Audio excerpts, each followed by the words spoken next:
Welcome, everybody. Episode 47 of the Rodcast. You're joined by A-Rod. Today I got a special guest.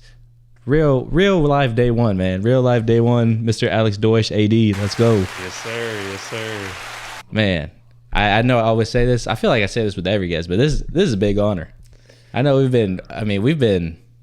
it's crazy, like how close we were. Like, you're one of those friends, like, I cannot talk to you for months, but then when we talk, it's like nothing ever changed type shit. Yeah, for sure. It's insane. I mean, that's how it should be, though. I mean, Exactly.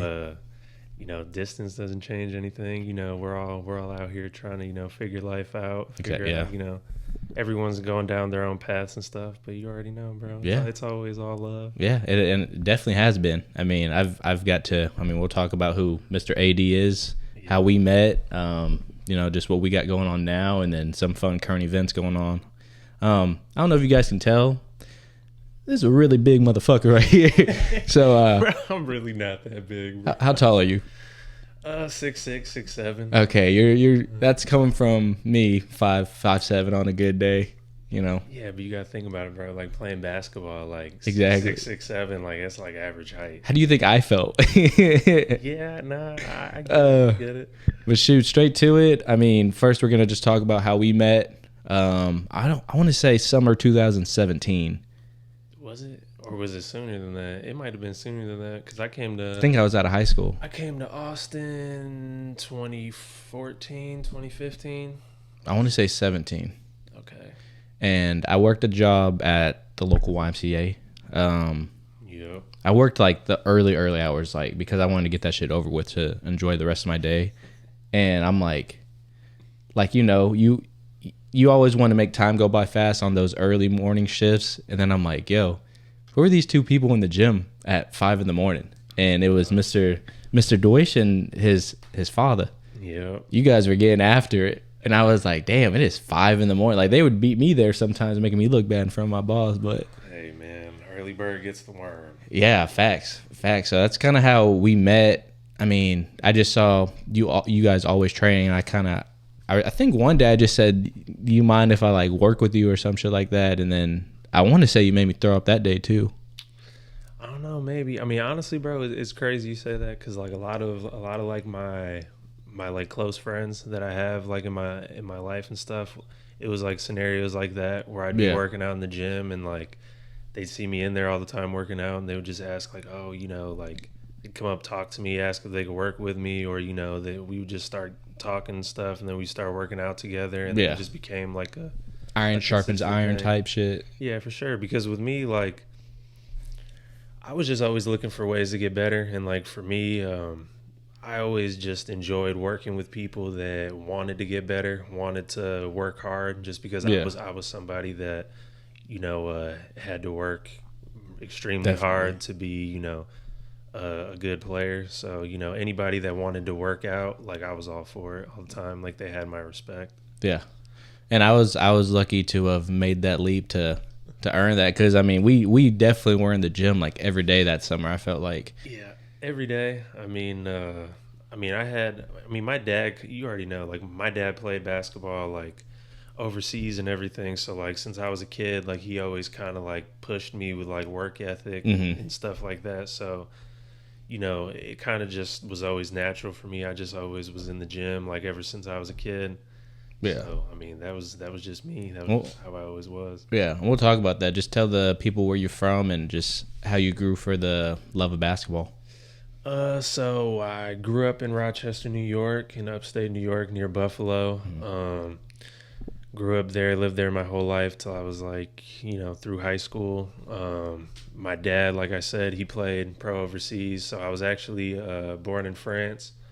And dual citizenship. Yeah. Yes, sir. So clutch. My dad played over there, and then he basically made me start playing basketball from like second grade. Like, he was one of those parents where, like, I'd be wanting to play like video games with my friends or something, and like my dad was the parent that like came in the room and make everyone go home and be like, okay, Alex, you got to go outside and like shoot jumpers or like work on your ball handling. Like, he always like, pushed me outside of my comfort zone.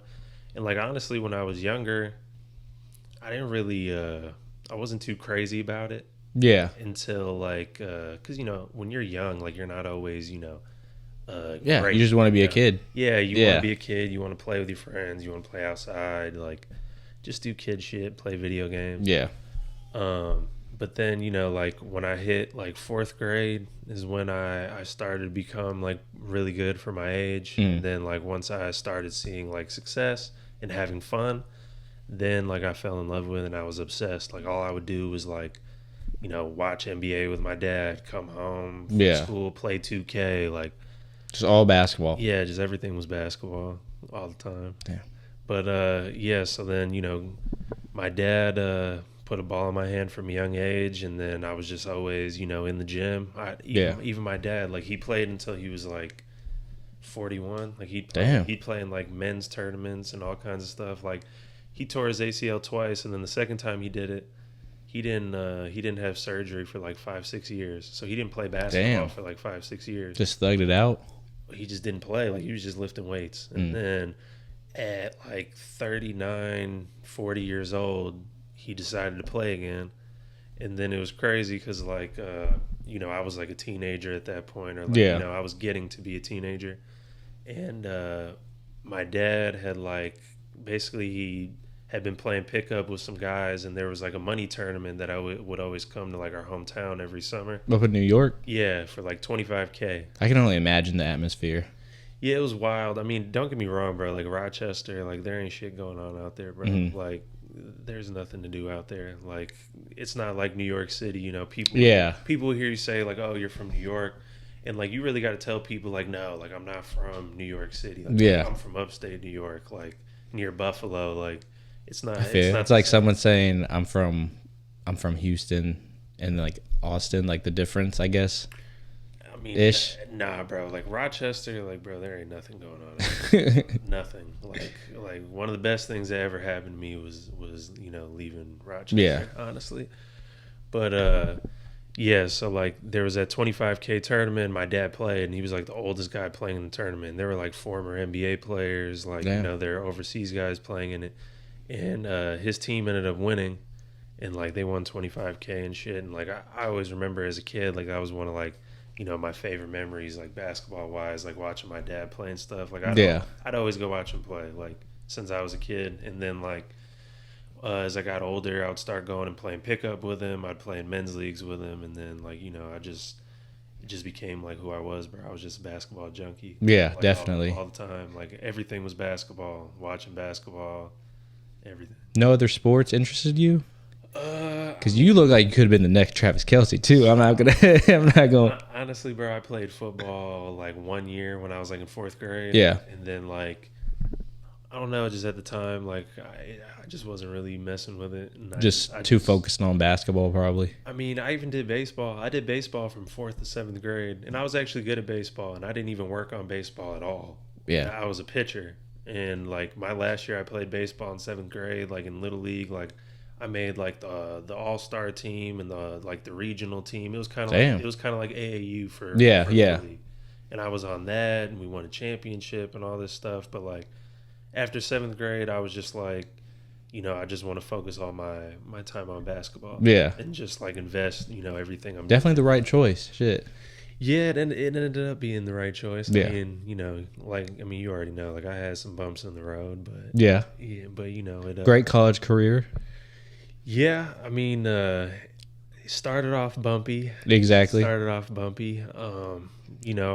off at St. Ed's. That's how I ended up in Texas was because my last year of high school, I went to prep school. Yeah. In Connecticut, prep school called St. Thomas More. It's where Andre Drummond went. Okay. And actually, I had 2 NBA players on my team. Yuta Watanabe, the Japanese guy that was on the Suns. Okay. He was on my team. And Eric Paschal, that played for the Warriors for a while, he was also on my team.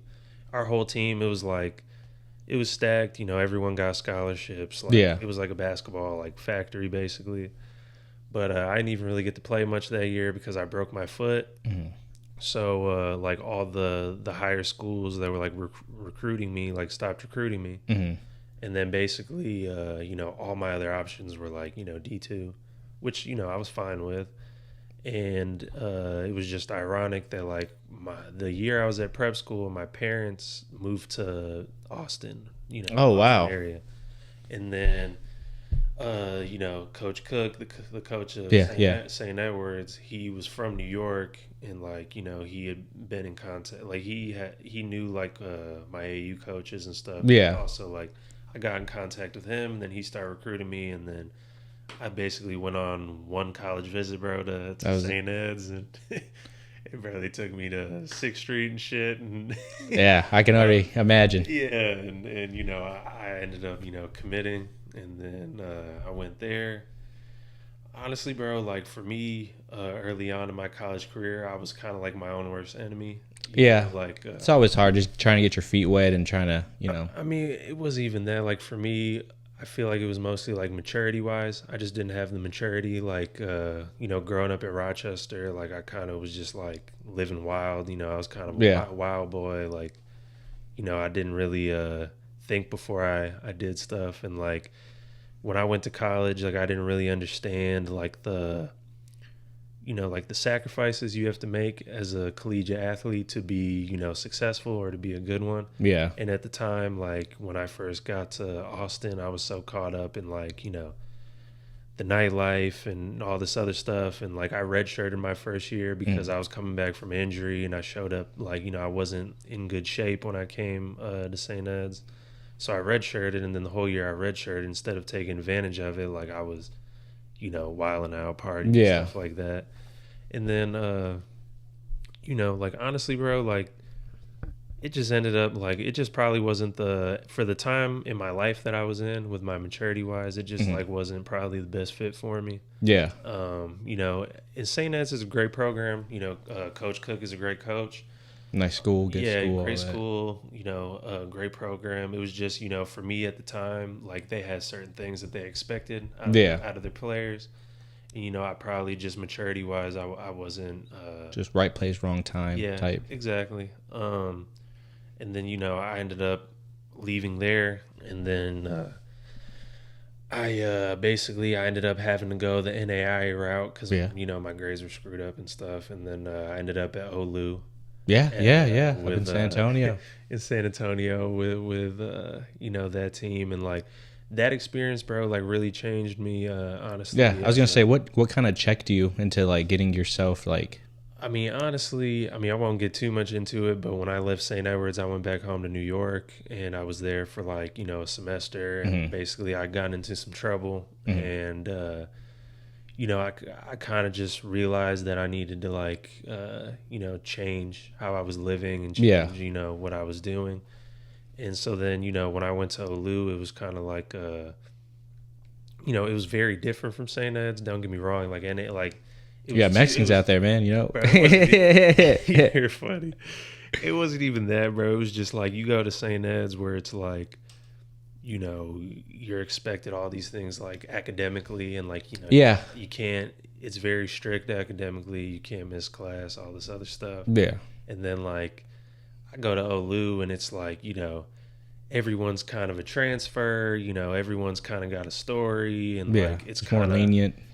it was more lenient, definitely, but like playing at OLU was definitely something that changed like my mindset as a player. Like for the longest, I don't feel like, for the longest I was always a good shooter. I could always score. Great shooter. But I really didn't realize until I went to OLU that there were so many other ways to affect the game other than scoring. And when I went to OLU, like the way we played, it was like full court trap, full court press the whole game. So like that preseason was the most brutal preseason I ever experienced in my life. Like we'd have to do we started off preseason with like waking up 6 a.m., lifting weights. Then he'd take us out on the field, Yeah, soccer field, running, 400s, 300s, 200s, 100s. it's that college grind. And it's like people are throwing up, passing out, whatever. And it's like if you don't get up and try after, like you quit the team. Like Damn. Like it was just all about like mental toughness. Like Yeah, at OLU, everything was about like how mentally tough you were, and like Coach Wall, he was the coach there at the time. Oh yeah. Like he was just really good at like pushing people like past what they think their limit was. Yeah. And like it wasn't until I played for him that I really realized what playing hard was. Yeah. And It's like awesome. so like playing for him, like you had to do like extreme running, like all kinds of like mental toughness stuff. Yeah. But those things that he'd make you do, one, not only like brought everyone on the team close together, like a lot of the guys from that team are you know, some of my closest friends, like Yeah. even still today.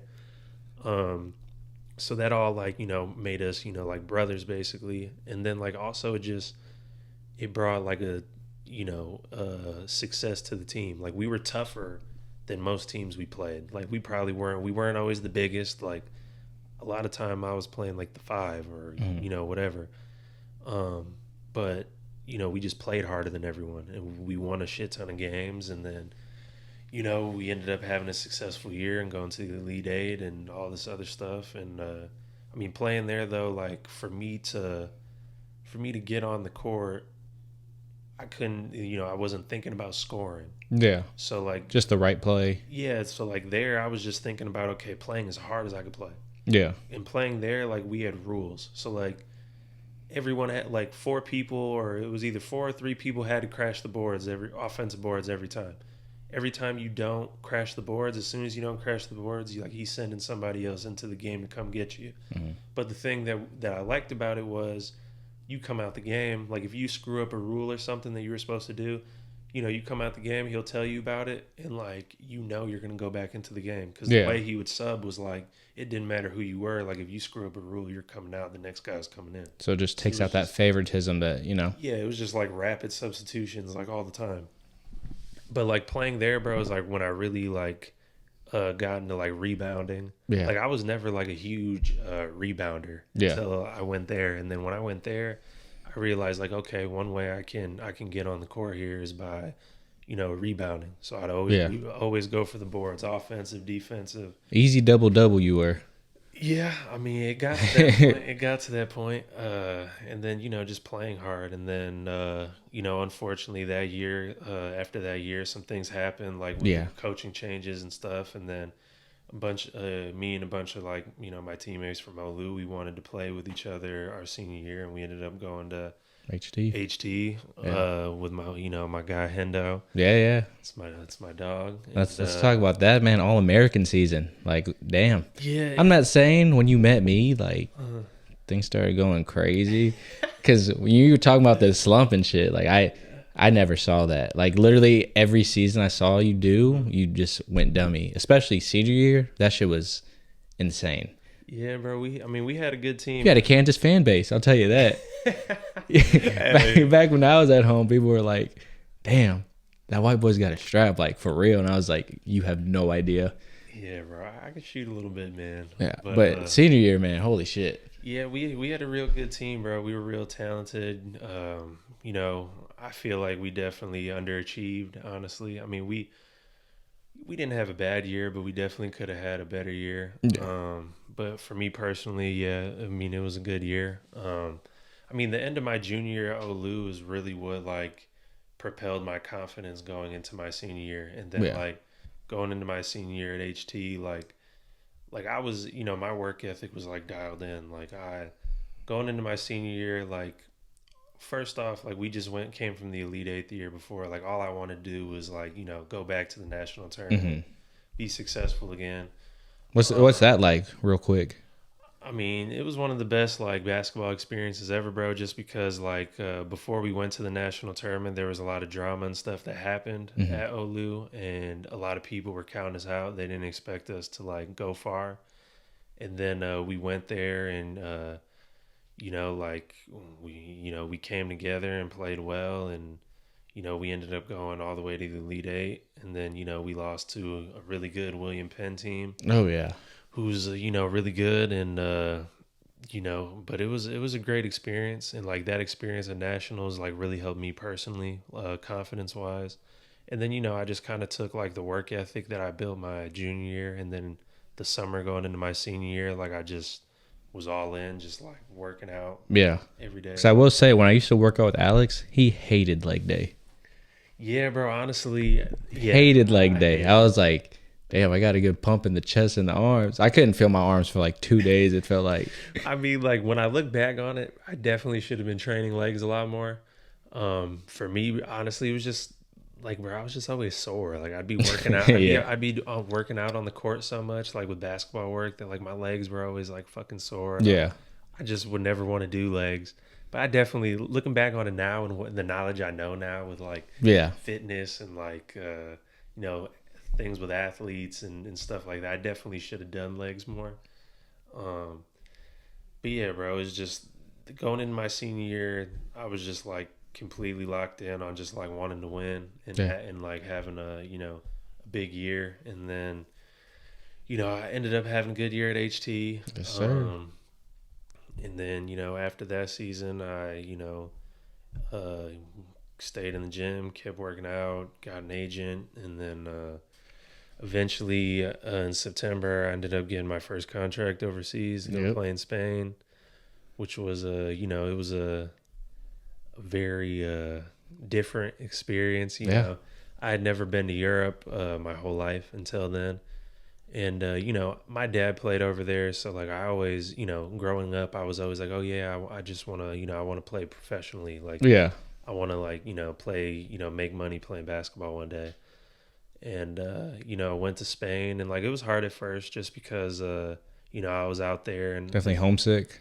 yeah. And, like, the first, like, few months I was out there, like, I was the only American on the team. Ah. So, like, you know, there was the culture difference. Oh yeah. But like, don't get me wrong though, my teammates were awesome. Like my teammates that I had on my first team, Very like, welcoming and shit. yeah, my coach was great too. Like he like really believed in me and like gave me, you know, confidence when I was over there. And my teammates were awesome, and like I had a great time with them.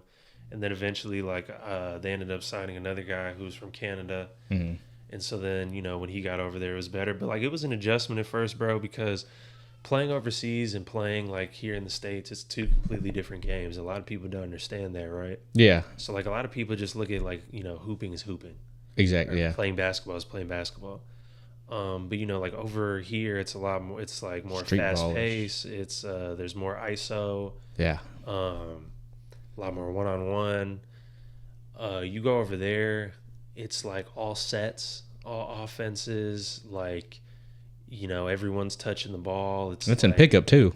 oh yeah, I mean that's just the Just the style. culture, That's just the yeah. culture of basketball over there. It's much more, you know, system oriented, like team oriented, like Yeah. everything. When you go over to Europe, like everything is about the team. Yeah. It's not about like, you know, one guy getting 30 or whatever, or just like feeding one guy the ball all the time. Like it's very like team oriented. And then also like it's also way more physical over there. Yeah. Like, bro, you'll go overseas and you'll see guys that like you'll see them in warm ups and like they're supposed to be averaging like, you know, 18 points a game, and you'll look at them, you'll be like, there's no way that dude. I was gonna averages say 18 points. yeah. And then you get in the game, bro, and they're like the most skilled, fundamental, crafty, physical like players that you know you've played against. Yeah. But like it was definitely an adjustment just because, you know, I had to get used to the physicality. I mean, luckily for me, I was a player that loved physicality. Just adjusted off the rip. So like, you know, it was like hard in preseason, but then like once the season started, like, you know, I got comfortable in my first couple months out there. You know, I had, you know, a really good few months in the season. Like, you know, I was averaging like really good numbers and stuff like that. And then I ended up leaving that team and signing a contract with a team in Spain in a higher league. Mm-hmm. And then that was a whole other like learning experience, because then I went from a team where like the offense was like, you know, I was one of the focal points to Mm-hmm. like I went to a team that was more like veterans, and like there were like old heads on that team that had, you know, been playing like pro for a long time. Just got that resume. And you know, I had to like, you know, find my role basically. And you know, had a good year in Spain, and then shit, COVID happened. Yeah. And Man. then Weren't you stuck up in Spain too? for like 2 weeks. Yeah. So like basically, bro, like we were going towards like the playoff phase of the season, and all of a sudden, bro, like when it was basically like when Rudy Gobert Yes, tested touch the positive, mic. and then everybody else started testing positive, and the whole world like shut down. What a time. That shit was so crazy. Yeah, we Didn't even feel real. bro, it didn't. We literally went to practice, and like everybody just kind of knew like the season was gonna be over, and then like they basically ended up telling us like, yeah, the season was like canceled and this Yeah. and that, and then like they were trying to find us flights home as soon as possible so that we didn't get stuck there. Yeah. But like, I mean, I was out there for like another 2 weeks, and then eventually like they got me a ticket, flew home. How did that hit you mentally though? Because you're just like, this is my career, this is my job, like this is what's paying the bills, and then just something like that to hit. Like, what was your mindset like? I mean, honestly, at the time, like, because nobody really knew how Yeah. serious it was or like how big it was going to be, like, I wasn't really too like concerned or anything. I just kind of thought like, oh, It'll pass by in a week or two. it'll Yeah. pass by eventually or something like that. So like, I went back home, but like, everything was closed. So like, luckily, I was at my parents' house. They were living in Ohio at the time. I was staying with them, and they had like a home gym. So they had like, all kinds of weights, squat rack, treadmill, bike, Yeah.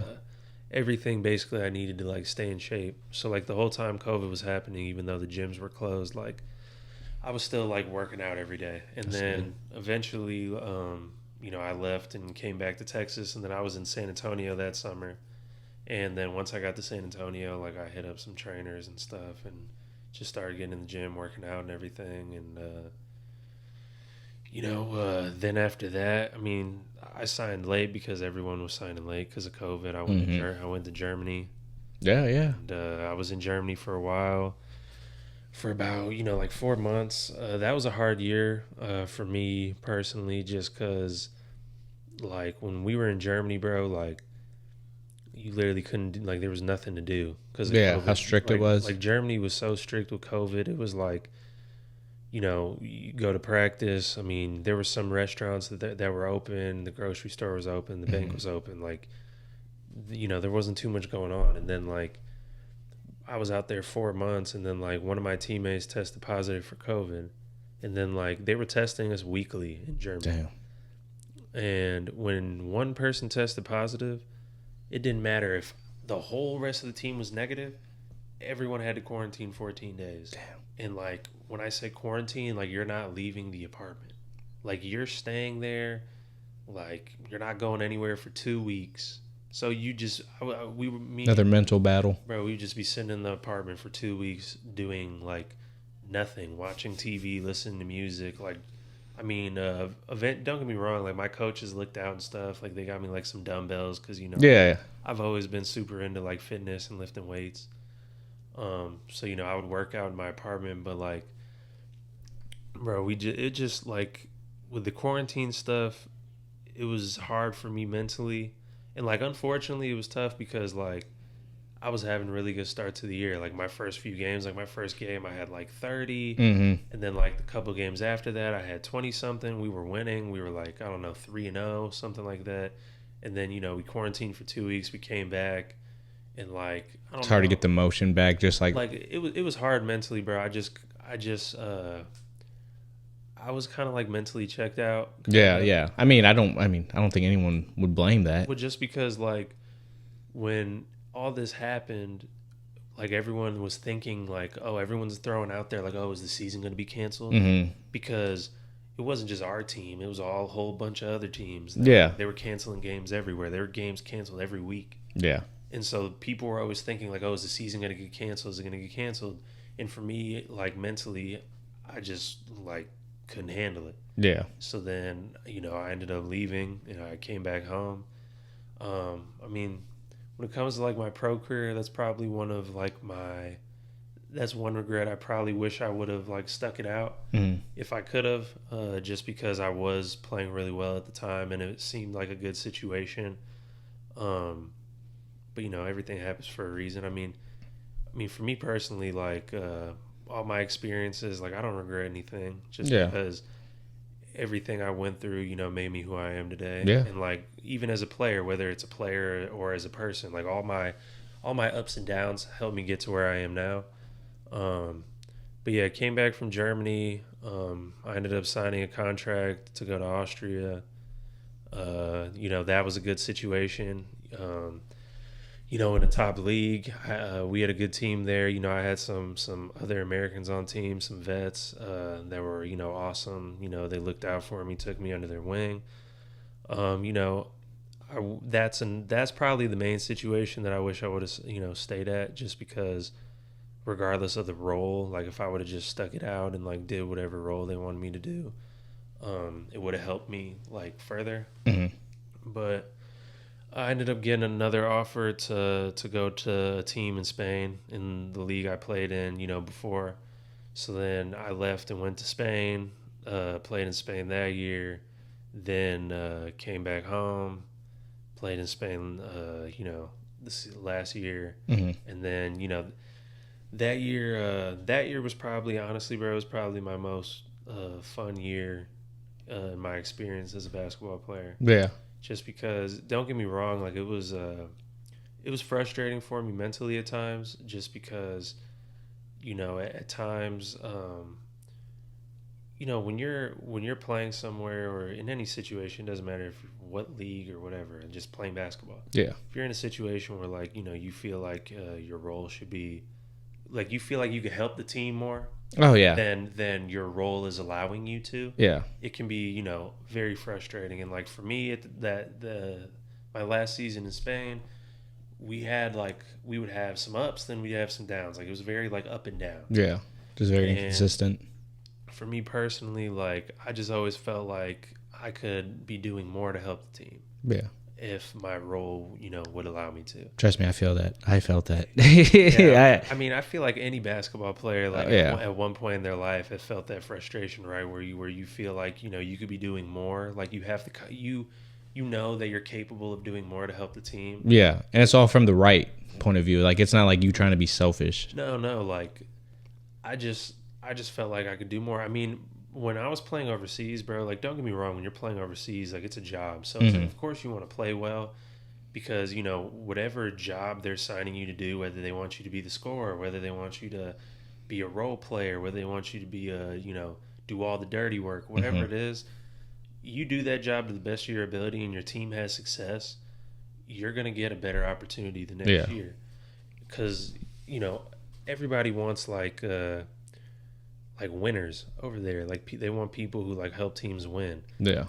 Attract. Yeah, like unfortunately, I feel like with basketball nowadays, I feel like so many people have just everybody, like so many people just play like for themselves. Like everyone There's is a lot of showboat. bro. I mean, don't get me wrong. Like the showboat is cool, but it's like people, everyone's just so focused on playing for them, and like it's like at the end of the day, like like you play basketball because you love basketball, but at the end of the day, basketball is a team sport, and it's like I grew up, even from when I was a kid.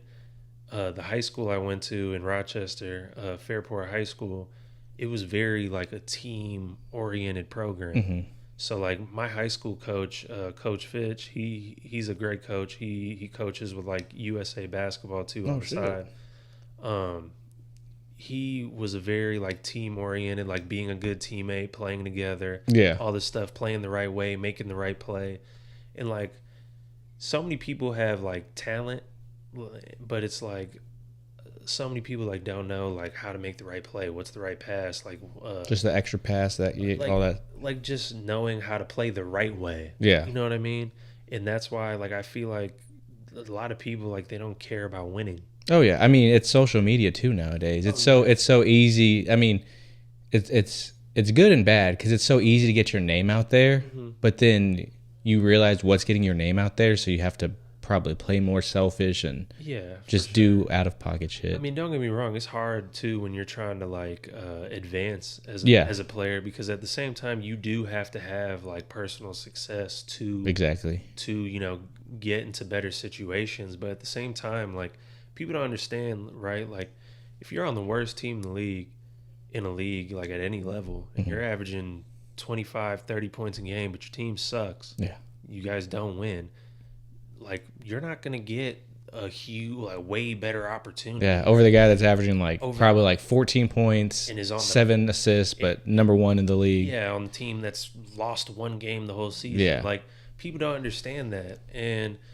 when I played overseas, I feel like at first I was so drawn in about trying to get like the next opportunity. Like I was always thinking forward about like, okay, like I need to play well so that I can, get a better contract, get more money, all this stuff. But then my last year in Spain, like I played with a group of guys who, were awesome. And like, they really like welcomed me, took me in. And, we really like came together as a team. Like we had a lot of ups and downs, but like we weren't even supposed to make the playoffs. Well, first off, even before that, like I tore my calf in March. Jesus. And yeah, we were in a game. It was like 3 minutes into the game, and just running? No, bro. It was literally so that week in practice. I was in practice, and we were doing like a drill. And I remember like I went to shoot the ball, and when I like jumped off my when I went to elevate, I felt like a little pull or something, like a strain, but like it didn't bother me much. Like I was still able to run and stuff like that. Just like, had adrenaline, probably. It didn't really like bother me, and I went through practice the whole rest of the week like without an issue. That's insane. We get to the game Saturday, 3 minutes into the game, like I'm in help defense, and they throw a skip pass over, to the corner. I can just see you just turning. As soon as I went to turn, it felt like somebody took a baseball bat, just smacked me in the back of the leg. I just felt like a big pop. Damn. And then I just dropped to the ground, and then, I could walk and stuff, but it was like super, painful. And then I ended up going to the doctor, found out I had like a grade 2 calf tear. Ooh. And so like there wasn't much time left in the season, so I was supposed to be out for the year. So I was supposed to be done. So I was just, over there rehabbing, being supportive of my teammates, all that stuff. And then by chance, the last game of the season, the team that was supposed to make the playoffs ahead of us loses to a team that wasn't supposed to win. They weren't supposed to lose. That's insane. We go to the playoffs, and then, bro, the playoffs were crazy. Like, playoffs were one of, like, the best. Like, that was, like, the best experience I've ever had as a player. Don't get me wrong. I definitely had a handful of much more like personal experiences where I had bigger games or better games, but that team, bro, like we like really came together, like like brothers. It's that underdog story. And first off, like the first game, we won in overtime. Yeah. And then our second game, we're playing the best team, like supposedly the best team, who had only lost like 3 games the whole season. In the first half, bro, the refs like screw our coach over, throw him out the game. Damn. And our assistant coach, bro, wasn't with us yet. Like he was flying in like that evening. That's wild. So we go into halftime with no coach, bro. Our trainer, our physio, is coaching, and our captains of the team are also like coaching and stuff. Yeah. But like, bro, we end up playing with no coach, go to overtime, end up winning, and then the next day, like in the last game to win the championship, like we blow them out, and we end up winning the championship in Spain. And that was like the highlight, one of my favorite moments in my career, just because you don't really realize like how winning feels like that until you do. And like to win with like a group of guys that you go through so much with, like so much adversity, and it's just like it's a great experience. It's something that I'll always remember. And then after that came back home. So my agent, he played slam ball.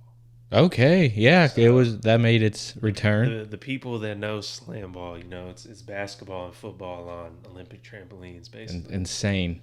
And when I was in Spain, he contacted me, and me and my wife, we had just had our daughter, when we were over there. And usually, like when I come back in the off season, like I wouldn't like work. I would just be working out, training, like for the next season. But once I became a dad, bro, and had a family, like I just The mental changes. yeah, bro, like my whole mindset changed. Like it was kind of just like I wanted to do whatever I could to like provide for my family or Yeah. put us in a better situation to you know, can just put us in a better situation, the best situation possible. Because when you become a parent, bro, like you want to give your kid the best life Yeah. possible. You want to be the superhero. Oh, for sure. And like I want to give my wife and my kid the best life possible. So my agent came with me with the opportunity to do slam ball, and it was like a big deal because they signed a contract with ESPN. Yeah. Had all these like investors and all this stuff. And I was like, you know what, why not? I'm in the States. Just because, bro, and they're paying pretty good money. Yeah. I mean, if if was- ESPN's all over them and promoting like that, I can only imagine. Yeah.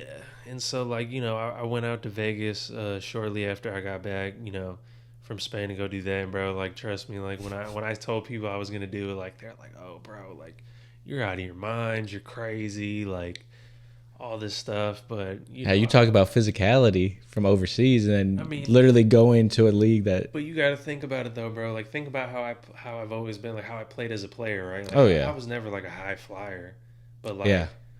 I was never the quickest. I was never a high flyer. I was never the most athletic. But like one, I worked super hard. Yeah. And then two, I lived in the weight room. Like I love lifting weights. That's just me. Yeah. And the lifting weights like really helped me in my game. First guy that made me try creatine. I ended up shitting everywhere. It was the worst feeling was ever. it creatine or was it pre-workout? I think it it was was pre-workout. pre-workout. I made you try like some C4 or something. Yeah, I ran straight to the bathroom. Back in like 2018. Yeah, bro. And we were working out and you ran to the bathroom. You like turned all pale and threw up. I remember that. Yeah, I'm glad you did. But like, yeah, so like I went to do slam ball, bro. And it was a great experience. Like it was a cool experience. I mean, I met some great people, made some great connections. It was definitely an adjustment. Because like the first, like I was out there for like a month and some change, and like the first few weeks we were out there, like we were literally only learning how to safely use the tramps. Yeah. Because like bro, you're not used to like being on the trampolines and being up that high. Like, bro, you can go like this with your toes and you'll end up like freaking 15, 20 feet in the air. Insane. And like if you're not used to being up that high and stuff like that, like it's it's an adjustment. Like Yeah, especially landing. Shit. well, like yeah, you got to learn like how to do everything safely. So like I was over there, learning how to do all that. Went through training camp. It was definitely like a learning experience. I enjoyed it.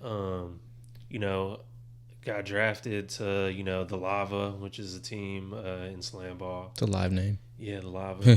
Cool.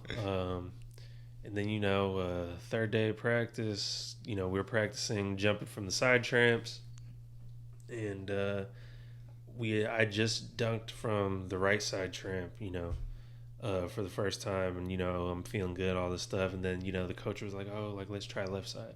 I'd never done left side, and then first time doing left side, ran down and went up to dunk it. And like when I hit the tramp, like I knew like my jump was fucked up, because like when you jump on the tramp, like you're supposed to like punch it, like they call it punching the tramp. Mm-hmm. And you hit it in different ways that'll make you jump up or jump forward, stuff like that. And when I hit the tramp, like I knew my jump was fucked up, and I was like in the air, I ditched the ball because I wasn't gonna be able to dunk it. And then like, bro, all I remember really is like, because when you're up that high and you're coming down, you don't see where you're landing, right? Yeah.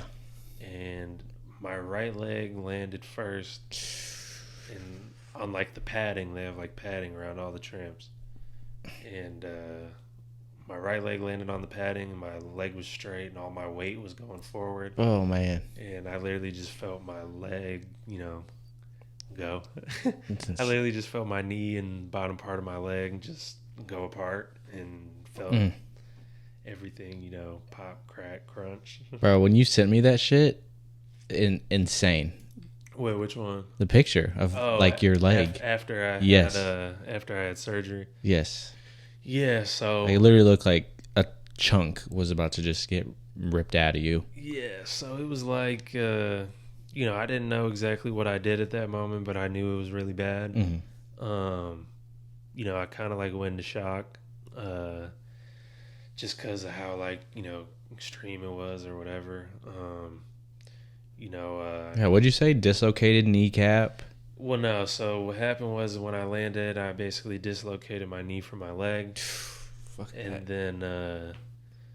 then I tore my ACL, LCL, PCL, meniscus, tore a part of my hamstring, had like a fracture in my tibia, and then I injured a nerve in my leg, like that controls your foot movement. That's so wild. So I injured my peroneal nerve. So like the first day I hurt my leg, like I could still move my foot. Hmm. Literally, like the next day, bro, I woke up, I couldn't move my leg, I couldn't That's feel scary it. as fuck. So that happened. I had to get a CAT scan, MRI, all this stuff. Like the CAT scan was really for like, cause you have all kinds of arteries in your leg. So like I had to get a CAT scan because like if I would have ruptured like a specific artery, I would have had to get like emergency surgery Yeah. and shit like that. But basically, I got an MRI. They told me all the news stuff like that. So me, my wife Savannah, and my daughter Alicia, had to basically move in with my Yeah. my parents. You remember me calling you after that? You called me? Yeah. I didn't even remember that. And that's the crazy thing. Like, I remember calling you, and we talked about it. And I mean, you just always have had the same demeanor with all the bullshit you've gone through in your life. Like, you told me, I know I'm gonna be okay. Blah blah blah. Like, you always make you always make bad situations seem like they're nothing. Yeah. And that's always you've always done that.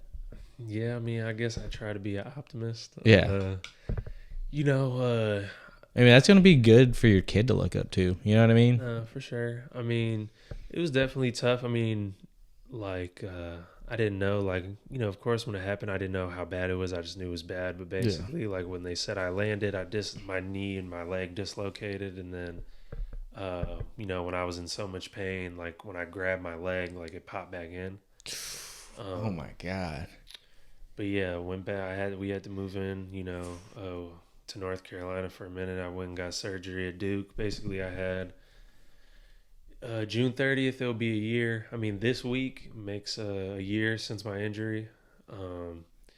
But basically, I had 5 surgeries in one back in June to repair everything. The only thing I didn't tear, bro, was my MCL. That was the only thing I didn't tear. But yeah, had that, and then bro, the after surgery, bro, it was hard. Yeah. It was probably the toughest experience of my life. Like after surgery was worse than when I actually like got hurt, like the pain and everything. Like I got out of the hospital. And you just have a baby. Yeah, bro. It was like my whole life got turned upside down. I worked my whole entire life, playing basketball. And then, I worked so hard for that. And, in a split second, me just trying to do something to like, provide an opportunity for my family. Mm. It all like got, taken from me. After surgery was hard, bro. There was a lot of rough days. Like, I'm sure, yeah. I didn't know if I'd be able to like, if I'd ever make a full recovery. I didn't know if I'd ever be able to walk again just because like my foot was paralyzed. So like I couldn't feel anything. And then when I got out of the hospital, bro, I was on like bed rest for like, some weeks. Like I didn't get out of bed for like weeks. I couldn't, literally my wife and my mom, bro, had to do everything for me. Yeah. Had to give me food, had to, I couldn't even get up to use the bathroom, bro. Like, it was some crazy ass shit. But yeah, I mean, I don't even know how we ended up getting down the whole story. I guess just about me, right? Yeah, yeah. But yeah, bro. I mean, going through this injury, it's been it's definitely been tough, bro. But like, shout out to like my parents and my wife. Like, Oh yeah. Luckily, Good people to have on your side. I have a real good support system. Yeah, you do. When I got hurt, bro, like I needed around the clock care. they were, always there for me. My wife, like, she never, you know, never once, like, made me ever question anything. Like, bro, Yeah. from the moment I got hurt, bro, she was there for me, like, took care of me. Man, I remember how in love this Everything. guy was telling me about his wife. So crazy. Yeah, bro, that's another crazy story too. So crazy. But yeah, bro. I mean, it was tough, and like, it's unfortunate just because I don't know if I'll ever be able to play basketball again. Just because even now, like my knee's doing all right, but like I still have like some significant like nerve damage Yeah. in my leg. So it's been like a year since my injury. I can't jog, I can't run, I can't jump. I'm still in PT 3 days a week.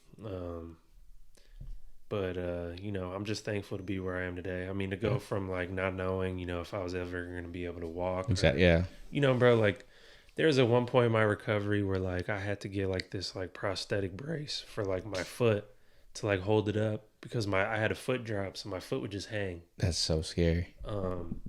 And so I had to get like this prosthetic like brace, like it's called like an AFO that would like hold my foot up so that I could walk, I could start walking. And like when I was there, bro, they were the woman, she was real nice, but like she was talking to me about like handicap, like CrossFit and wheelchair basketball and all this stuff. And like for me, bro, like that was real hard to hear. You know what I mean? Yeah. Like Just from the levels you've been at and stuff like that, yeah, and it just even goes to like what we were talking about when we first started talking, like about my story is like basketball was me, like Yeah. that was my whole life, and I like think anyone knows that. yeah, and then like going from like putting my whole life into that and then having it taken away and then like, you know, uh, not knowing if I'm just gonna be able to live a normal life definitely gives you like, perspective. You know what I mean? Yeah. Um, like I miss basketball every day. I really do.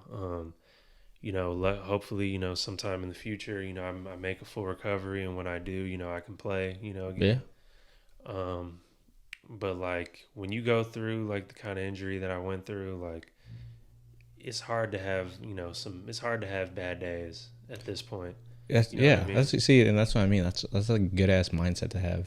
It wasn't always like that though, bro. Trust me. Yeah. When it first happened, I had a lot of dark days, bro. Yeah. A lot of dark days. Like they have, bro. I was on all kinds of like pills and drugs and shit because they had me on like the craziest opioids possible, and then I was on those for like 4 months, and I was on nerve medication, bro. Like there were times in my recovery, bro, where it was so brutal where I wouldn't go to sleep for 5 6 days Damn. because my leg would be keeping me up all night. The pain and the nerve pain and the everything, like they had me on the highest opioid possible, highest drugs possible, and it wasn't even helping. Like it wasn't doing anything. So I'd be up all night, bro, like miserable. And like even the recovery, like start a PT, bro. Like usually you have a knee injury, Mm-hmm.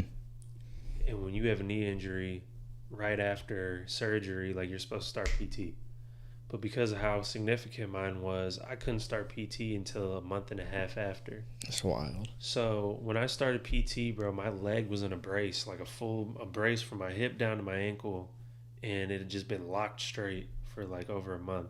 So when they started like trying to bend my knee, it was like breaking through concrete. Like Yeah. and I had so much work done in my leg that bro, they were just basically like I'm sitting on the table and they're just trying to force my leg to bend. And then it got to the point where I almost had to have a second surgery because they couldn't get it to bend enough. And my doctor was like, you got 2 weeks to, get to bend your knee, 125 degrees, or else we're going to have to like manipulate it, basically, like have a surgery where they put you down and they just fucking force it. That's scary as shit.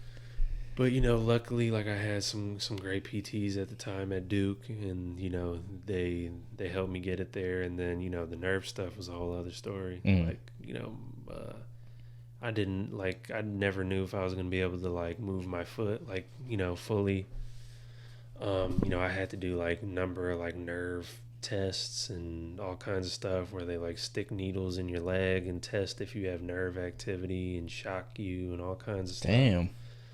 And then, you know, luckily, like right before we moved back to Texas, you know, like I went and saw the nerve doctor, and he told me that like basically I was like an anomaly with like my injury, and then like you know, normally like it doesn't come back on its own.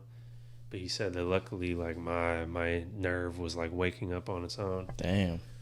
Which was like a good sign. But like, yeah, bro, it was a lot of dark days. Like for, you know, it's been like a year now.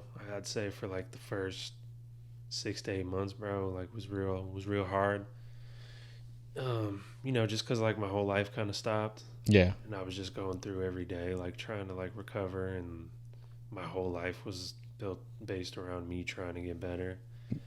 But you know, like going through something like as traumatic as that, you know, like I said, I'm just thankful to be where I'm at now. I'm thankful to be able to, you know, walk, drive, live a normal life, play with my daughter, you know, just do normal stuff. Yeah. Shit. See, we gotta give that a round, man. We gotta give that a round. Man.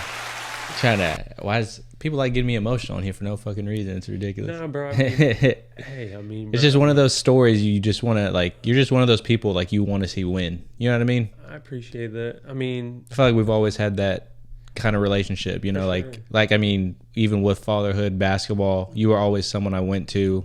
You know, basketball was definitely, like you said, the mindset thing, the mentality battle. And then fatherhood, you were someone I could always go to just to help me with that. And then I'm thinking, holy shit, he's going through his darkest shit right now, but he still has the presence of mind to give me knowledge on, hey, you know, Bree's going to feel like this, or, you know, just be there. You know what I mean? Bro, I always look out for, you know, anybody that, I'm a big person, bro, that like cares about, you know, genuine relationships. Yes. Like anybody that, you know, is organic and genuine with me, and like, you know, shows me that they like care. Like, I'll always be there for them, bro. Like, I've never been somebody to like switch up on somebody. Oh or yeah, anything like that. definitely. And like, I could say that too. He never went Hollywood on me, thankfully. Like he's someone I could always just talk to off the rip. But I will say, when I first met him, though, a lot of people were intimidated by him. I don't know if it's because he's a big white boy with tattoos everywhere, but it was just so weird. Just how people wanted to distance themselves from you. Like you weren't a bad guy. You weren't. I don't know. I mean, don't get me wrong. When we first met, bro, I was definitely wild. Like I had a hard time controlling my emotions. So you know, I'd wild out here and there talking and stuff, especially like with basketball. Like for me, that's different. You didn't make it personal. No, like for me though. But that's the thing though. Like for me, basketball is never personal. Yeah, for exactly. Me, like what happens on the court stays on the court. Exactly. And like, you know, shit talking stuff like that. Like I've always done that since I was a kid. Shit, I got kicked off the JV team in high school and had to play freshman because the players on the team voted me off the team because in the tryouts I was, you know, killing this dude and talking shit to him, and you know, they told the coach, like the upperclassman, because I was an underclassman, like I wasn't supposed to be on JV yet. Yeah. And they brought me up to play JV because I was a good player for my age. And, you know, they told the coach they didn't want me on the team because I was talking shit and all this other stuff. Yeah. And they didn't like it. So, like, you know, I can understand how, like, sometimes, like, in the past, like, I'd rub some people the wrong way. But, like, if you get to know me, bro, then... All genuine. Yeah. You know that I'm a genuine person. Yeah. Well, I'm lucky I got to know you then, you know? For sure. Because when I went to the Doche's house, man, I'd be eating good. I'll tell you that. Shit. Yeah. I think that's the first time I had a steak. Remember I told you? Yeah. I was like, because your dad asked me, he was like, how do you want your steak? And I was like, what do you mean? like you said you wanted like well done. Yeah, or something like that. And I had no idea like what to say. And he was like, what the fuck? It was the coolest day though, because like I stayed with you for a minute. Mm-hmm. I stayed with you for a minute, and literally he lived right down the street from the Y, so it was so clutch. Like he really got me in that mindset of like the grind, and we'd be eating clean and shit. Like I was like, damn, I got a new family. Yeah. But I remember one night, bro, we were watching this Netflix series. It was It was ESPN. ESPN, It was right? like a, I don't know if 30 it for was, I think it 30 or was a some shit 30 like for that. 30 or something. Or no, it was like an E60. Yeah. So Yeah. Doche, being from Rochester, I guess there was some crazy story out there. It was some D3 players that got kidnapped or got set up and got like Yeah, it was basically so like there's a University of Rochester yeah. in my hometown, and it's like a D3 school, and basically it was about like these three football players who basically these girls hit them up about like meeting up or hanging out or whatever, bro. And From the school too, or just random? nah, just random, like through Facebook or something like That's so that, wild. like social media.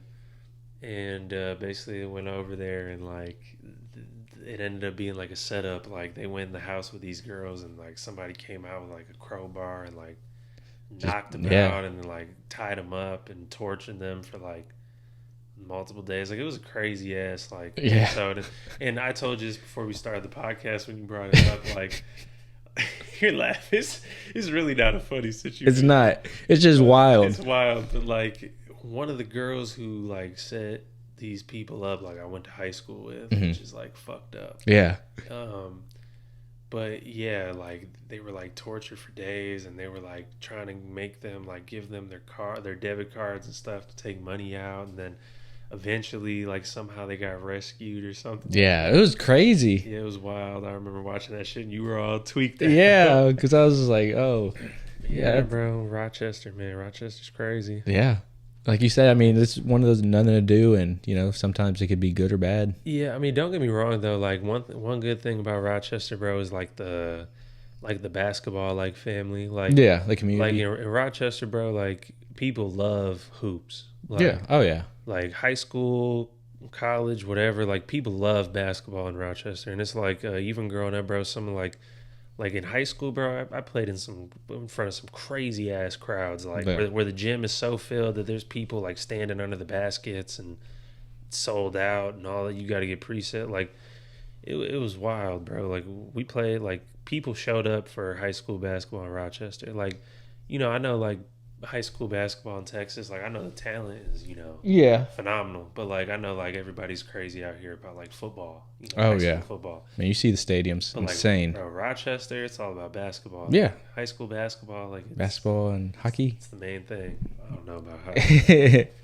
I don't really. One of my homeboys is like Connecticut, I guess, and he was just like, we learned to play hockey before we swim type shit. And I was like, that's so insane. I mean, Northeast, bro, they do love hockey. Yeah, just because it's cold out there. Yeah. I mean, it's like a cultural thing, but yeah, bro. I mean, yeah, that documentary was crazy, bro. It was wild. It was crazy. A-Rod was definitely scarred for I was tweaked. He was tweaking. Up. We went to work out the next day, and you were like, bro, I can't believe about that. Yeah, bro, that shit was sad because when they like talked to them about it, and they were like, I mean, bro, think about how traumatic that exactly is. Like that and for like, I mean, I ain't trying to sound sexist, but like for a man to like talk about that shit, it yeah, it's definitely traumatic experience. I can only imagine. I mean, yeah, something like that.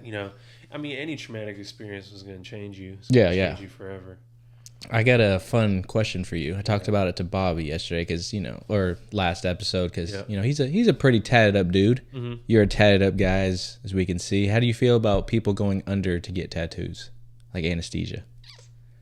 I personally wouldn't do it. I think that's a little extreme. I mean,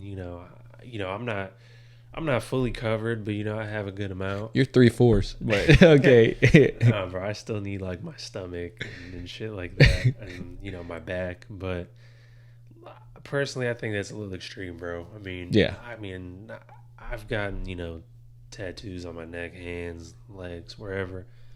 I never once ever had the thought of being like, oh, I need to go under for this. Yeah.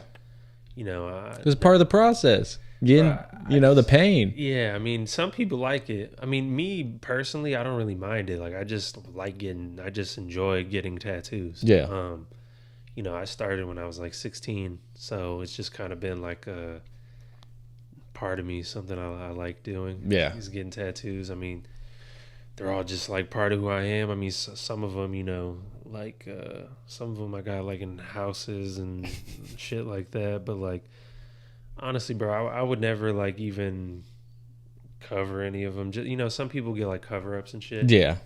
I personally wouldn't, just because like for me they're all like I got them all in different stages of my life. They all have a different story. Yeah, they're just like all meaningful. Yeah, and I mean, don't get me wrong. After a while, bro, you get so many tattoos. You start getting tattoos because you like them, or you like how they look, or etc.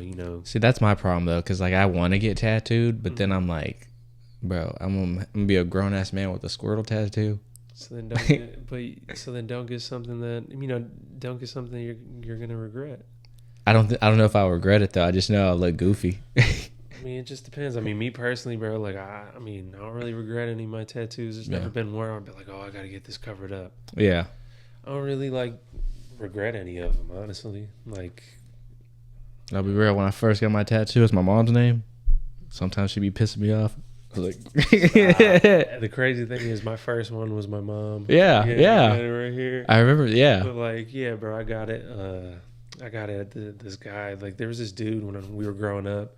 His name was Chop, and like all the young kids would like go to him to get tatted. Like, it was like this house, and he'd tattoo out of his house, like drinking, smoking, and shit. Yeah. Like, bro, he would just be tatting people all day. And you go to Chops, bro. Swear to God, like, if you didn't have money as a kid, you go to Chops. You could bring him some headphones, a BlackBerry, and some other shit, and he'll tattoo you. Yeah. Like, bro, one time I got one on my arm, and at the time, bro, I'm like 16. Like, I ain't got money or nothing. And bro, like, my parents like didn't know I was getting tattooed. Like, oh god, I can only imagine their reaction. I mean, they would like eventually they would either catch me or I would tell them. Yeah. And they would get pissed. But like, I wanted to get tatted, and I didn't have any money at the time, so I literally I grabbed like an old BlackBerry I didn't use anymore, some Skull Candy headphones, and an iPod Nano, and went down there and got like a half sleeve. That's like on my upper arm. Bro. Hey, he was a real one. Like me, all my like childhood friends growing up, like we would all go to him to get tatted. Yeah, all of us. Shoot, my first tattoo was with one of my dad's cellmates. It was super awkward. I think I just turned 18. He just literally left me there, and this is a 7-foot tall hillbilly. Yeah. 7 foot tall, tatted everywhere. He had horns on the head and a gold grill. His name is Big Country. And bro, I don't know. I feel like I wasn't scared, but just when my dad left me, I was just like, okay. And then I remember he offered me like brownies, and I was like, or his daughter offered me brownies. I was like, oh no, thank you. And he was like, he stopped tattooing me. He was like, you're gonna reject my daughter's cookies? Stop. And I was like, no, never mind. I'll get one. I'll get one. And so that's crazy. That shit was crazy. And I told my dad, because he was like, I left you because I'm getting you your first tattoo, and you get your mom's name because they went together and blah blah blah. Crazy shit at the time, but that's wild. See, if my daughter, like, she's trying to get tatted and she's not 18 or whatever, or if it's her first tattoo and she wants me to go, I'll go. I don't care what it is. Yeah, I was definitely terrified, but we got through it, and I became an addict. yeah, you did, bro. I got one. I remember it was like the summer, like going into like my sophomore year of high school. I got my first one. I was only supposed to get one. I was like, oh, I just want to get one. Mm-hmm. Like one of my homeboys at the time, he had gotten a couple. I got the first one, bro. Within 2 months, I went back and got like half my chest. And then when my parents found out, like I had my chest and my arm, and I just like I got sick of hiding it basically, and I told them, and yeah, bro, it was like tattoo thing. Yeah, therapeutic. I always did it regardless, but going under for it, bro, it's a little extreme. Like too extreme. But don't get me wrong, I know some of them, they be getting like their whole like chest and torso and everything done in one sitting, which like I get. Yeah. Like I personally wouldn't do all this shit, bro. Nah. I'll just get it. Yeah. Fair. And we got 2 more topics left before we close this episode, because we're going back to our roots and getting some good Mods pizza. Yeah, man. Hey, we used to go to Mods all the time. We get a workout in at the YMCA, and then me and Aaron go to my pizza, Go crazy. go crazy every time. Because he was a health freak too, so he like literally would check me with anything I fucking ate. Like if I had like McDonald's or something, he'd be like, "Fat ass." Bro, it wasn't even that. It was like when I first went to college, bro, I was hella out of shape. Yeah. And then after my freshman year, like I needed to lose weight to get back in shape. So I like, you know, went on this like extreme diet Yeah, you did. and lost like, I don't know, like 30 pounds. Or Off the something rip like too, that. like fast as fuck. Yeah, and got like skinny as shit. Like I didn't know what I was doing, bro. Like I was just trying to lose weight. Yeah. Got like skinny as hell. And then like, I was trying to eat clean and all that shit. Yeah. But It happened. Shit. yeah, it did. But nah, yeah, I used to be getting on his ass. This dude be eating Whataburger fucking every day, every night. He understood when he came to Texas. This is a big Texas thing. But Hey, trust me, I get it. But you were trying. I think at the time you were trying to like, I think you were trying to like lean up or something, bro, or something like that. probably something like that. And then he's like, "Well, you're eating Whataburger again." I was like, "Yeah, man." Yeah, eating Whataburger every night. Be like, what'd you eat yesterday? Whataburger. Yeah. Every day. But hey, no. Last two topics I got for you. First one, we'll go with UFC first. Obviously, some craziness happened last night. Uncle Dana announced that McGregor's pulling out and mixes the card up with Pereira and Yuri now for the rematch for the light heavyweight. Yeah. I know you were down about that because you're a big Conor guy.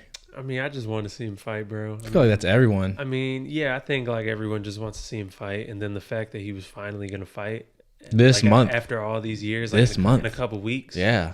like, and then for this to happen, like this shit was hyped up as fuck. How do you think the fans that spent all that money That's feel? what I'm Because they saying. can't even get it I mean, refunded. don't get me wrong, it's still like a good ass Oh yeah, event. like it's a good like fight Yeah, card now. it's Like a good card. McGregor, obviously you get hype out of it, but like you still have a good like overall fighting card. Yeah, for sure. I was definitely hurt though because I wanted to see him fight. At least just see him fight. I mean, you got to think about it. Before he got hurt, bro, he had lost like his last two fights. Yeah.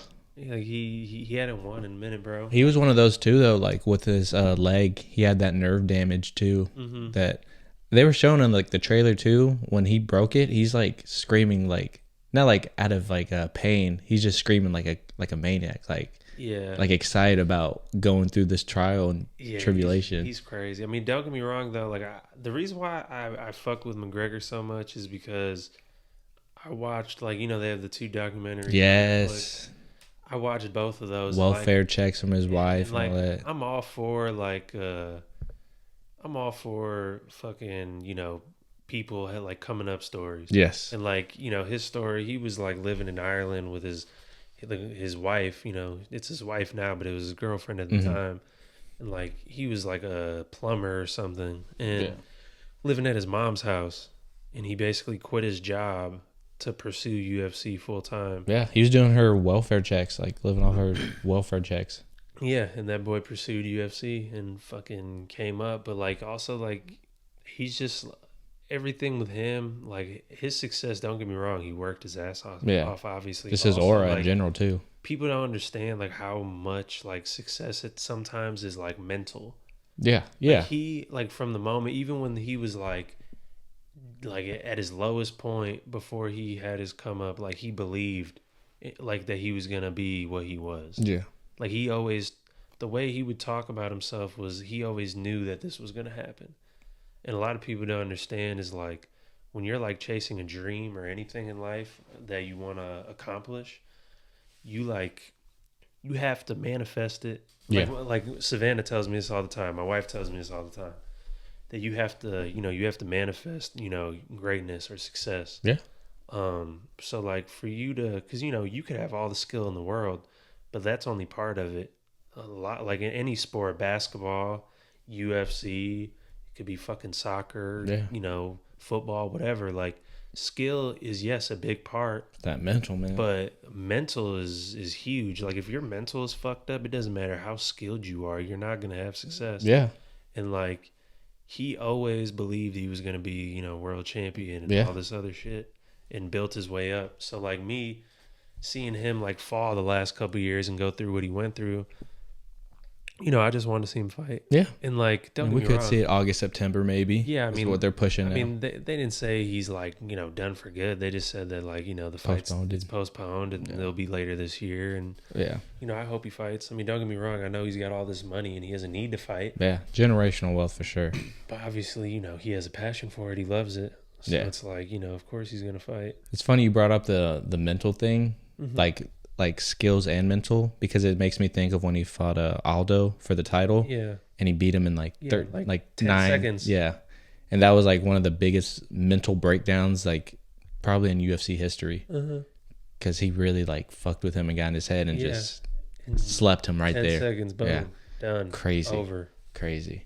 But yeah, hopefully we get to see that in August or September. I know Uncle Dana's going through it. Hamzat pulled out too. Hey, so. I'm looking forward to see Pereira though.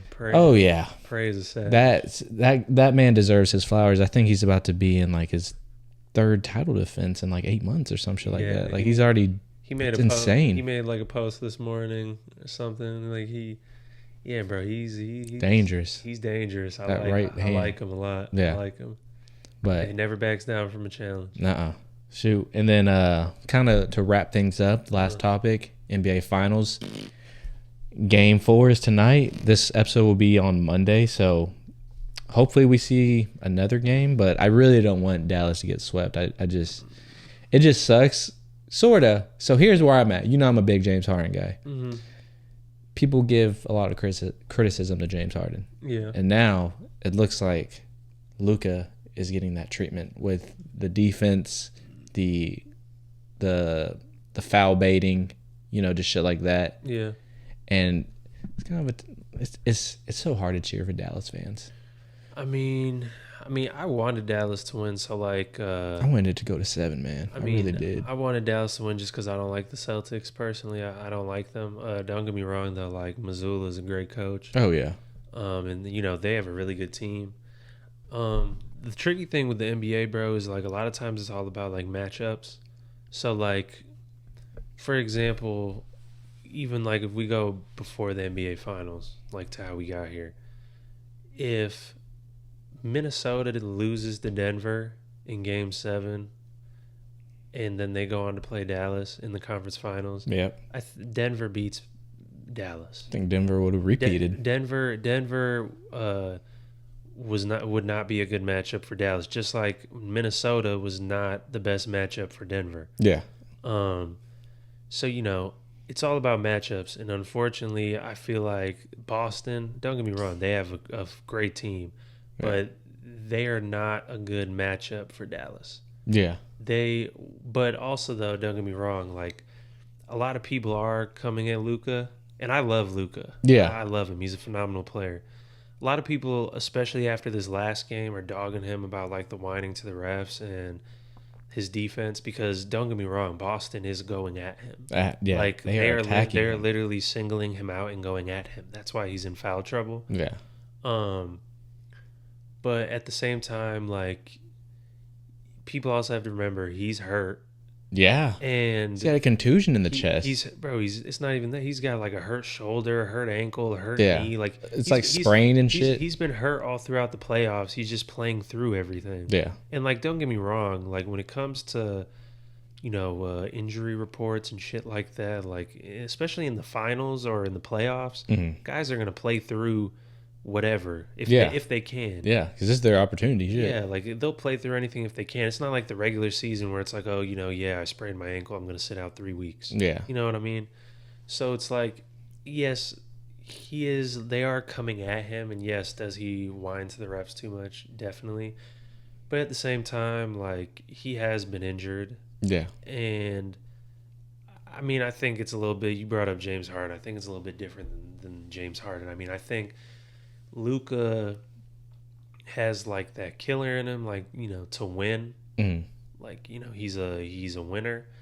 I just think this matchup right now is not a good matchup for them, and also though like his supporting cast hasn't been great either. Though. No, like it sucks to see Kyrie right now too. I mean, he did good last game, but like prior, like the first couple rounds, right? Like PJ Washington's dropping like 20, 25, like.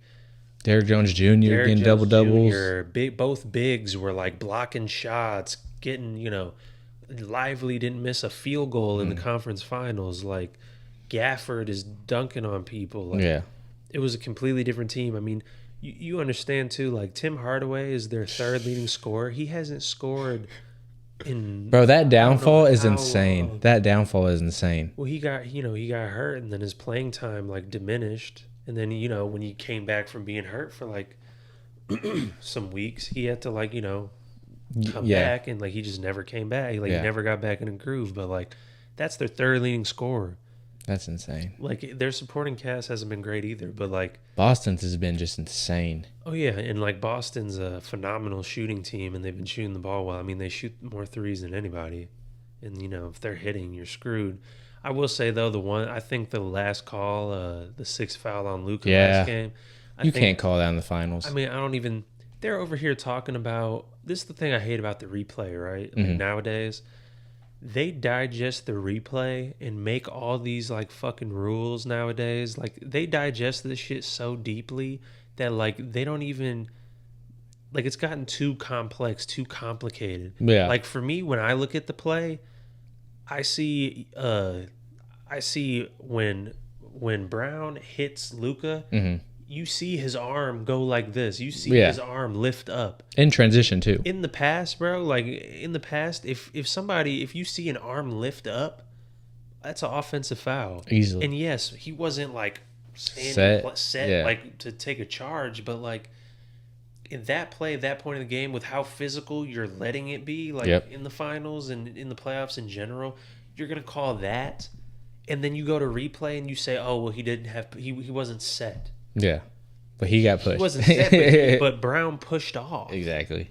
So it's like I think that was a terrible call. Like I don't know, bro. Like I love watching the NBA. Like especially the playoffs. Like sometimes the regular season, bro. Nowadays, like I don't really care as much to watch just because, like me personally, I liked it better when they would have it more physical when they would let teams play defense.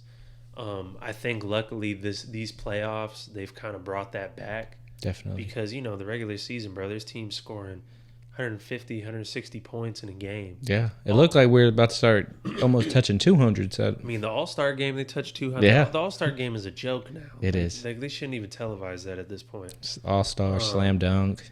But like it got so bad in the regular season that like sometimes I couldn't even watch it because like the effort and like all of that was just like it's terrible. Yeah. And like I remember growing up watching the NBA, bro, and like you could barely get past 80.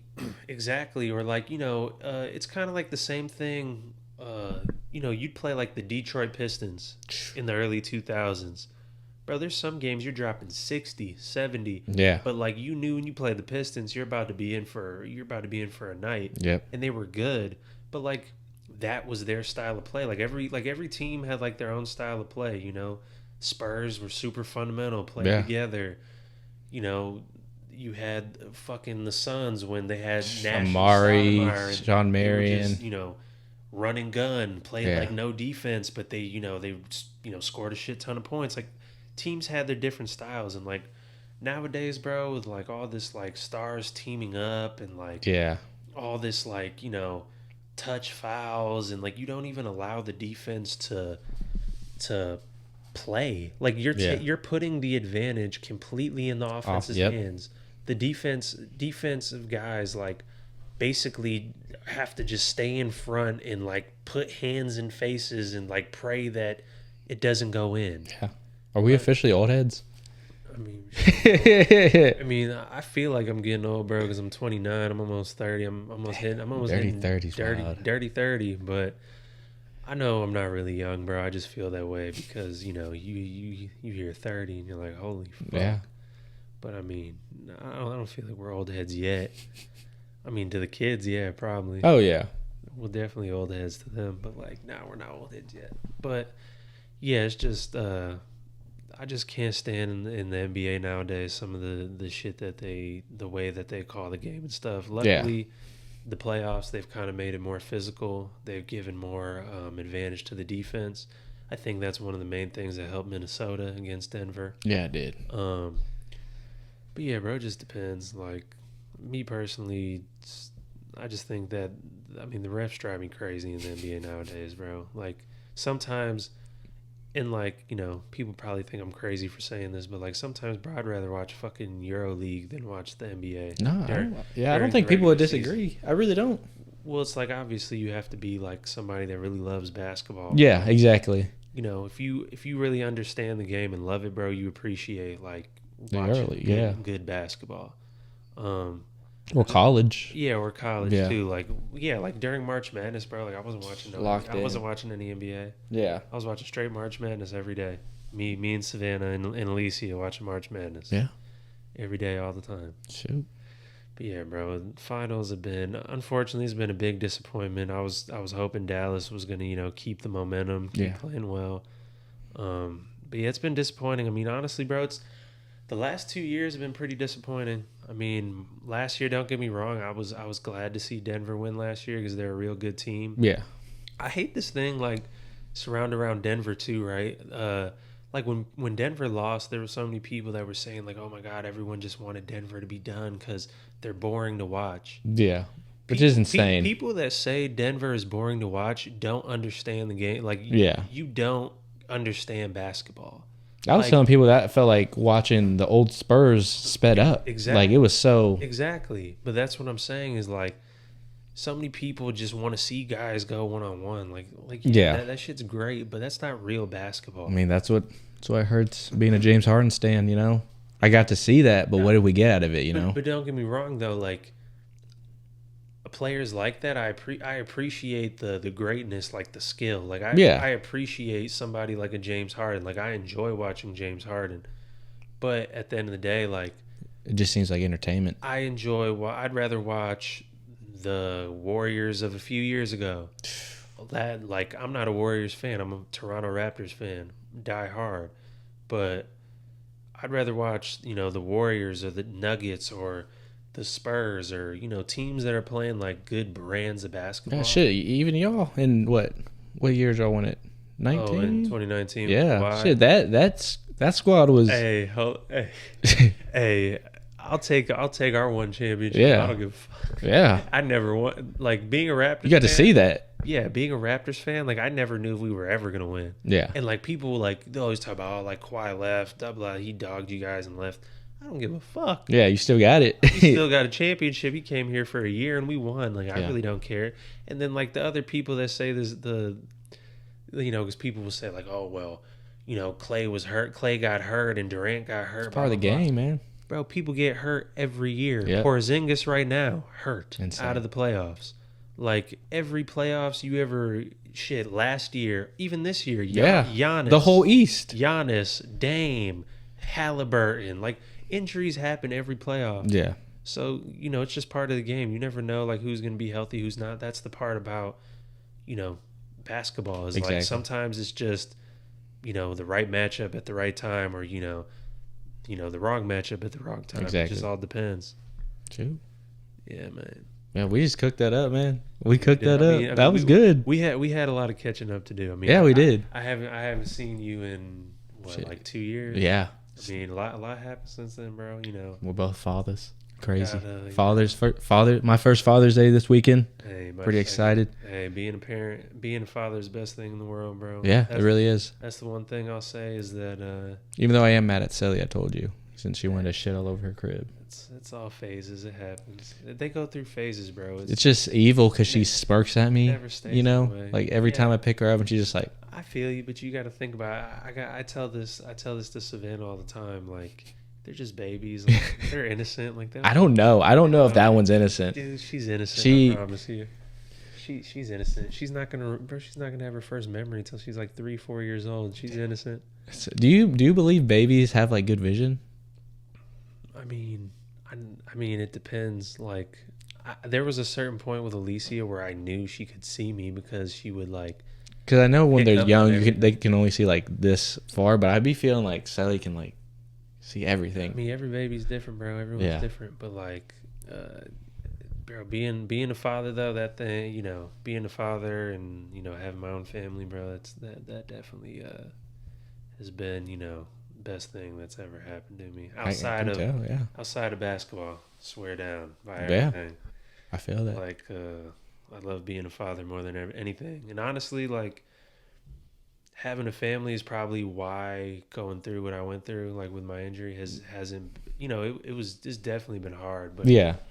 why The support. I've been I've been all right. Yeah. Because I mean, like I'm happy to hear that too, because Yeah. it did worry me, because I just knowing you, just how much basketball is you. Yeah. You know what I mean? Yeah, but I mean, basically, like my injury wasn't like a normal sports injury. Nuh-uh. They told me like my injury was like the equivalent of getting like in a life-changing car accident. Yeah.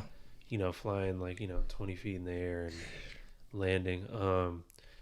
But having a family changed everything for me. Just because, like you said, basketball, always was my whole life.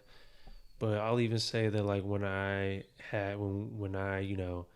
got married and had my daughter, like it also like changed things for me, just because before them, like basketball was everything. Yeah. So it was like if I had like a shit game or things weren't going well, Straight to the gym. I mean, not even that, bro. Like there were times where like I'd have a shit game or something and it'd feel like the fucking world was ending, right? Mm-hmm. Like I'd be so upset. But when I became like a parent, bro, like and a husband, like it just puts everything like in perspective for you. Yeah.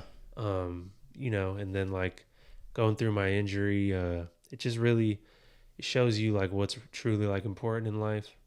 And it's like, I'll always love basketball, I always will. I'll watch it, if I could play one day again, I'll play. I hope it happens.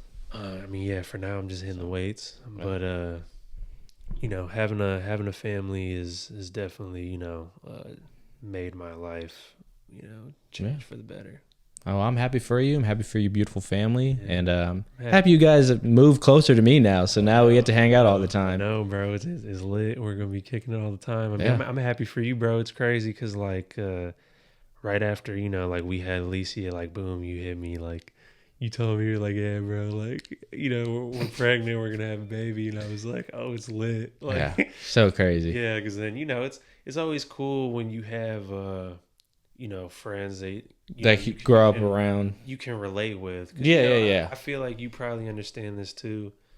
Is like when you like, whether it's like a serious relationship or like when you like become a parent, a lot of like your friends that you've had your whole life and people that you've always hung out with or kids with, like they don't understand at all. So it's like they don't understand like, oh, why you don't go out anymore, why you can't do this, why you can't do that all the time. Yeah. Like your priorities change. And it's like when you have friends that like understand fatherhood so easy. Or relationships, stuff like that, like it's just nice to have, bro, because when a lot of people fall off, bro, the circle becomes very smaller pretty quickly. Yeah. That's why when we were talking about genuine relationships, the genuine ones always stick around, bro. Yeah. And now we got to go feed our girls some Mods pizza. Facts. So I appreciate you for pulling up on me today. Alrighty, man, appreciate you for having me, yes, brother. sir. Thanks you for dropping that knowledge. I mean, I hope this can motivate someone whoever's like going through tough mental battles, and just see that optimism and positivity can really guide them into the right direction. Yeah, man. I mean, don't get me wrong, like the tough times are always tough, but at the end of the day, like it's only a period of time, and it always gets better. Yep. I promise you that. Exactly. I'm not a big religious guy, but God gives his strongest battles to his strongest soldiers. So that's some real stuff right there. Yeah. But any shout outs you want to give out before we lock it down? I mean, shout out to my family, shout out to my wife Savannah, my daughter Alicia. Yes. That's it. Yeah. And for your fitness, hit my man up. Yeah, man. Doing personal training now, online and in person. So anybody who's looking to get in shape, get summer ready, or put on some muscle, put on some size, or just live a healthy lifestyle. Yep. I'm definitely your guy. I mean, shit is not sweet though, so you better buckle up, get ready. It's not sweet. I tell you. But the funny rewarding. The funny thing is like most of the time, don't get me wrong, like serious clients will do what it takes.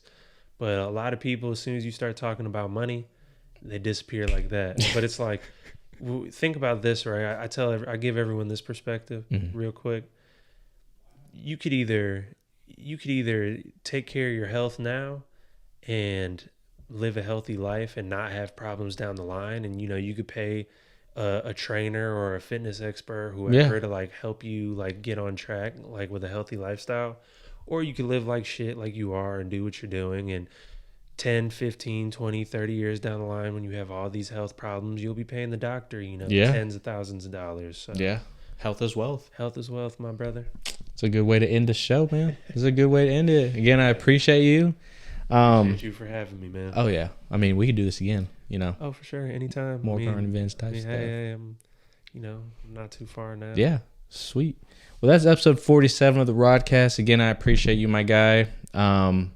We'll be continuing some fun guests coming in the following week, so I'm pretty excited for that, and just to keep the ball rolling for this summer.